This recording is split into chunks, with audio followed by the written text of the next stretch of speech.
Hi welcome back to our channel. ఈ పాటికి అందరూ తినేసి గిన్నెలు కూడా అయిపోయి ఉంటుంది, ఎందుకంటే పండగ స్పెషల్ కాబట్టి. కానీ మేము మాత్రం నైట్ చేసుకుంటున్నామండి, ఎందుకంటే బడ్జెట్ ప్రాబ్లం అంత లేదులే. ఇంకా ఈరోజు స్పెషల్ వచ్చేసి బాస్మతి అనడానికి అవసరం లేదు, బాస్మతి రైస్ తోటి బగారా రైస్ చేస్తున్నానండి. ఇప్పుడైతే బియ్యం అయితే కడిగి నానేసి పెట్టేసుకున్నాను. ఇప్పుడు నెక్స్ట్ వచ్చేసి పచ్చిమిర్చి కట్ చేసుకోవాలి.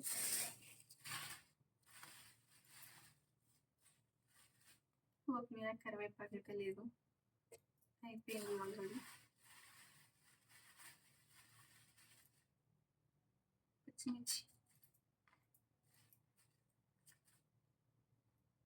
అప్పుడప్పుడు మిస్టేక్స్ అవుతుంటుంది, ఏమనుకోకండి, ఎందుకంటే డైరెక్ట్గా నేను ఎప్పుడూ మాట్లాడలేదు.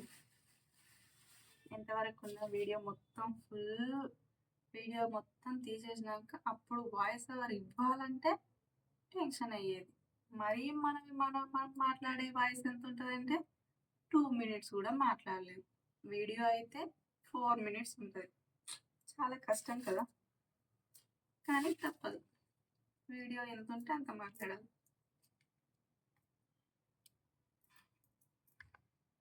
ఇప్పుడైతే పచ్చిమిర్చి తొడిమెలు తీసేసుకొని వీటిని ఫస్ట్ వాటర్లో వేసి కడిగిద్దాం.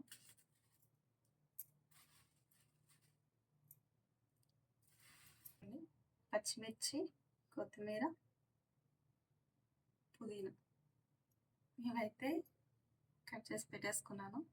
ఇప్పుడు బగారా రైస్లోకి కావాల్సిన మసాలా దినుసులు అయితే చూపిస్తున్నాను. బగారాకు అలాగే షాజీరా,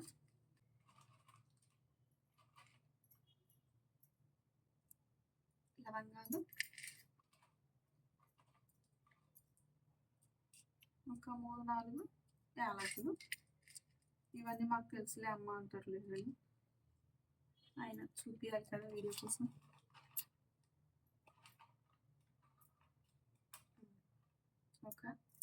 దీని ఏమంటారు, దాల్చిన చెక్క.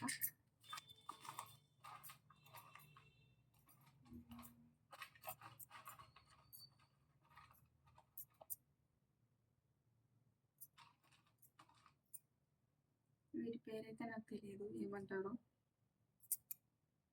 మీరే చెప్పండి. ఇంతేనండి, ఇంకేమైనా మిస్ అయితే చెప్పండి. ఇప్పుడైతే స్టార్ట్ చేసేద్దాం. స్టవ్ అయితే వెలిగిస్తున్నాను, గిన్నె పెట్టేసుకోవాలి.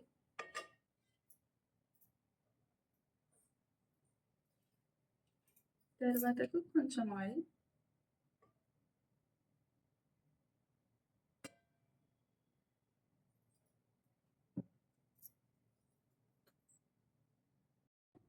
ఆయిల్ అయితే వేడైందండి. ఇప్పుడు షాజీరా,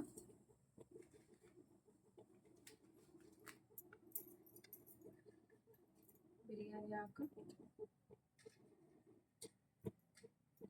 ఇలాచి, లవంగాలు, చెక్క, దాల్చిన చెక్క. ఇంకా ఇది వీటి పేర్లు అయితే లేదు, కామెంట్లో చెప్పండి.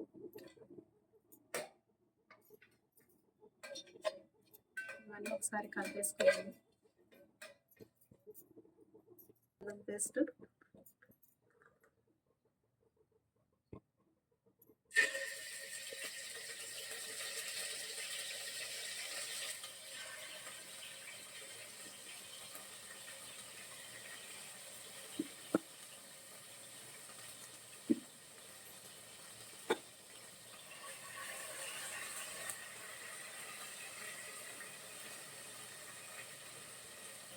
పచ్చిమిర్చి,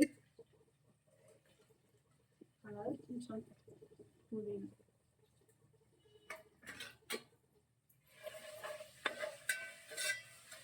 కొంతసేపు వేసి ఇప్పుడు కొంచెం గరం మసాలా,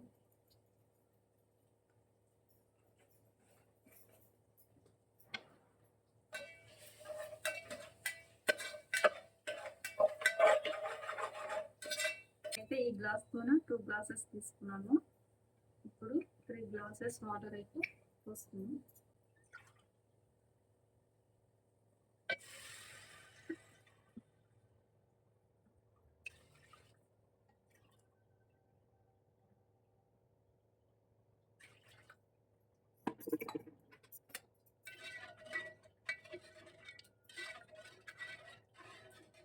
ఇప్పుడైతే తగినంత ఉప్పు వేసుకోవాలి.